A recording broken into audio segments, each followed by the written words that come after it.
The other recent high draft pick on the team is Shaedon Sharpe. Showed some really big flashes in his rookie season. But what do you think he needs to improve most on? And where's his room for development this season? I've seen a lot of people here say that he should start. I don't think he should start, and it's not a shot at him. I just don't think if a starting lineup of Anthony Simons, Scoot Henderson, Shaedon Sharpe, Jeremy Grant, DeAndre Ayton, there's not enough ball to go around. And they tried it in the preseason, and Shea just looked lost. And I was like, yeah, this isn't good. But when he's out there with Malcolm Brogdon, with the bench unit, he's basically 1B to Malcolm. And it's a good spot for him to be because the defense isn't shifting the attention to him specifically quite yet. His handle's not quite there. When he catches on the move, he's disgusting. There's just, I mean, you guys have seen the bounce that the kid has. It's elevator bounce in a box. Like he doesn't need a runway. It's one step and he's at 42 inches. Against the Clippers, he had 2 putback dunks, which I thought was interesting. Is if he's going to be kind of an offensive rebounder, they're going to be bad. So might as well chase some offensive rebounds. And if he's got like a little bit of extra juice there, I think it's something worth exploring. His catch and shoot stuff. Shot really poor at Summer League. He was 1 of 6 or 1 of 7 opening night against the Clippers from 3. I don't really worry about that because his catch and shoot is pretty much cut and paste. It's very simple, very repeatable. I think it's just more of a, kind of being better prepared for shots.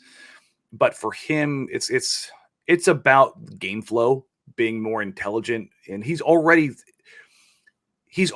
I know it's only 1 game, but in the first game, he looked like he belonged, which last year there were times where you're like, I don't know if mentally he's quite there yet.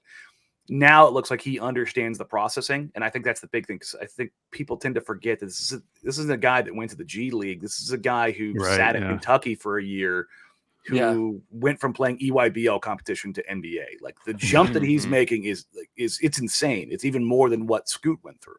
So there's going to be some catch up, but like you start seeing things and it's going to be interesting to see if he's more wing or if he's more like 1-2 as far as like positioning. Like, does he have the on ball juice? Because the handle's not quite there yet. He wants to kind of, it's kind of interesting. His game, and I know this is so Portland centric, but his game kind of reminds me a little bit of Brandon Roy, where when he catches, he really wants to go into that triple threat. Jab, poke, step over, spin out. And it's like cool, but also you can't really do that anymore unless you're the guy. And he's probably like 4th or 5th on the pecking order right now. So with that bench unit, you might be able to see him do that. But it's like, I want to see, can he, number one, like, are they going to allow him to kind of do that? Are they going to allow him to be on ball and be a little more creative? Right. And then kind of figure things out from there, because tools-wise, he's got a lot, man. He's super strong. He knows how to use his body. And then on the defensive side of the ball, it's like, just keep learning, man. Like, if he's going to be an offensive guy who is a 20-point-a-game guy, let's see if he goes down the Wiggins path. And, like, he can be like guard Wiggins on the defensive side, where he's like he's a plus defender because his strength, his athleticism, his IQ allows him to cut off angles and kind of body guys up. And not necessarily be a stopper, but be like a high-level point-of-attack guy that you can rely on not needing to send a ton of help to.